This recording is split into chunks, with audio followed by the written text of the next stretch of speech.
Lagi sepangut ki breu ki panabar jela bat ki basuan buai snong hapo uput usam ke jela Meghalaya. Dak basim kabu shua hagi jaka ki badan kaput bal ka Assam. Kilayo ke jing itu na usim garai marwet. Kabahap hapo ke hima melim Riboi district. Dak balu ai sernat yaki ne kita ki no objection certificate NOC but kam ru baki de ki scheduled tribe ST la keno ka Henyo Tribe Integrated Territorial Organization ne ke HITO na ka te district.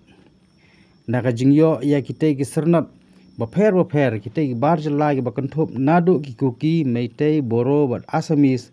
kilayo alat ru hadu ban thit ya lagi jeka puta jungki bat ban register ya khando ka siap jungki kat kumu ba keni nongrom ujla sakri jong ka HITO Riboi district habakren bat unolom khubor ulai thu ba tangmari yo jingtip halor ke jingle sop utai usi marwel ka sengla pelong da ka jingwat jingtip lingba ka hok wat jingtip ne ka right to information RTI bat lab gi jing hisya bat kumta menta ka sngi ka laifu itrik unai tong araja apulai ka ledi ban ujor no sha office u deputy CM ka khas hills autonomous district council ba PNCM untuk lar halor ka te ka kam bat banyo le ru ya ka baran kam ba PNCM halor ni wan ai kata ka dulir ka ba de halor ini di kam ki bala ai ya kini ka dulir di NOC ya kini non tribal ki bade apo ka Marwet. Dan kalian ini ya kendu lu usim Marwet agini di sini bala dia. Dan kalian tu usim jong Marwet lo ong ba kajing ai tu ke NOC dan ban kalong ba lor ba ide kita schedule tribe. Tentu ini kalian macam ini sim kata nidan kata kajing smokia ba ini kinon tribal kibade kita ide kita schedule tribe na kawai ka jaka na kawai ka ri jongki bakin wan ban buhai sinong ban wan thiet do e ka jaka ka badan hakani gari khasi jongi nisno ba kalong ka ba bakala ka bakta ya gari khasi ka jongi ini na kalian coba jong PM CM menta kasi CM jong KCDC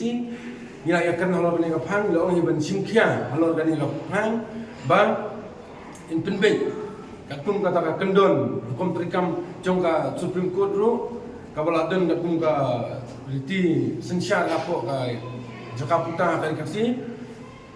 makin sa penbek makin sa sim kata ka ka action kabaya ha halor gani ka phang kumba ka nomut kidon kita kiba yo ban kam kum kita ki ST hati hatai katung ka RTI ka bangi layo pandum makani ka bakilayo e NOC bat ban bindon ya kadulir ka jaka hani ka poi kembada ka sispak tam ye de kani ka NOC baro i bilade diba layo no si marwen kamu si marwen na kalian su pinsisha ba kita ide ki ST ai na kalian jong si marwen ula pinsisha ba kita ide ki ST kila panthit jaka ban buhai snong kani kani khasi jongi namar ba kai ka ba ki wan kita la ai kan usi ong ba kani ka na police office kila ban register ka jaka ide banle ya ka district ya ka district office kenang ba lado ai mau la di ba kamla ka tinum register ka jaka tekinjat pisla ban batai ngi katu kat de ki jat ke ba pila ban tep ba kita ki brui ki bon kam kum ki ST hang tei bu ong si marwat ro kum ki jat ayu kita bat ki badin ai kita ki bangi la lam ya kat kum ka RTI ki de ki kuki ki meithei bat kum ki boror ki dan ni kita ki ba khambon ki asamis ki dan ni ki wei artali ki ni layo abok RTI kita